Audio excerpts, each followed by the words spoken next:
Welcome to the Falcon News Podcast. Everything you need to know to ship like a pro. In this podcast, we will be sharing our true experiences, lessons learned, and challenges faced in the freight forwarding industry. Today, meet Alex, the Vice President of Global Business Development at Falcon.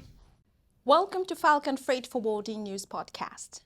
I'm Zu, and today's episode, we will draw a clear line between freight forwarder and true strategic partners. I'm joined by Alex, our Vice President of Global Business Development. Welcome, Alex. Nice to be here. In 2026, what should a freight forwarder realistically own, and where does responsibility begin and end? In 2026, a freight forwarder should truly own the outcome.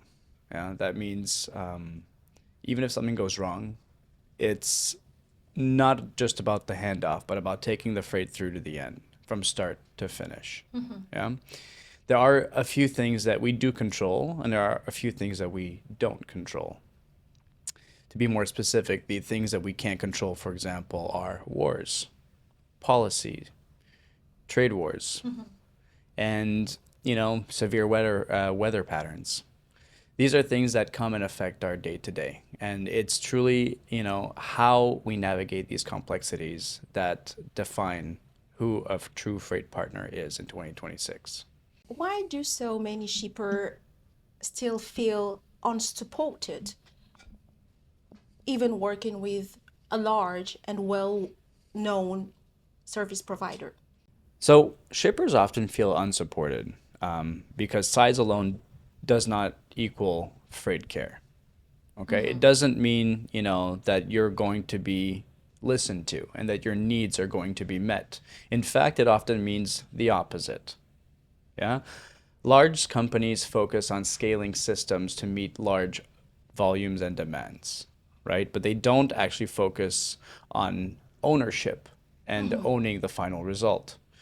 So you will notice that sometimes, with larger companies, that it will be tough to have a continuous stream of information from one person. You will be in contact with many people instead of one person from start to finish. The problems are usually explained to you and not solved for you. Yeah. So it's important also for them to focus on process rather than outcome. Right. And so this is really the main differences, in my opinion, why shippers feel unsupported, because they're not focusing on really what matters to them.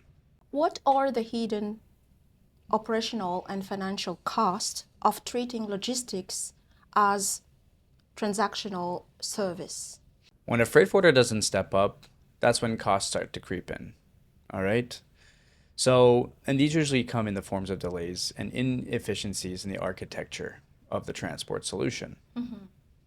So, and what happens is eventually these usually result in strained relationships. Right. So it's inevitable that, transactional logistics does look cheap. Over time, these silent costs snowball. All right. So the hidden costs usually are shown in terms of urgency, right? Poor planning equals more urgent shipments because you didn't get a chance to, ship like you originally planned the cheap way. Yeah. And obviously there is lost in visibility, right? Which costs the company somewhere down the line. And, this over time does create an erosion of trust between the supplier or your client and the freight forwarder. From their side, it looks like, we're not good at planning. We're not good at what we do. We weren't able to foresee. On their end, they picked a solution that they thought was viable. So it's important for us to educate them, and it's important for them to understand that buying the cheapest solution will not give them what they're looking for. Beyond price, how can clients evaluate if a forwarder is a true strategic partner?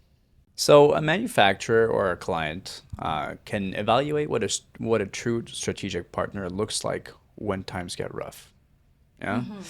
Do they own the situation? Are they there holding your hand metaphorically through the situation? providing you with clear updates, proactive solutions, So I think a strategic partner will reduce the uncertainty and not the cost or the overall price. Thank you, Alex, for sharing your insight today. You're welcome. To learn more, read our article, The Role of a Freight Forwarder Explained. The link is in the description below. Thank you for listening, and we will see you next time. Thank you for listening. If you like this episode, please take the time to add your comments below and follow us. Go to falconfreight.ca to learn more.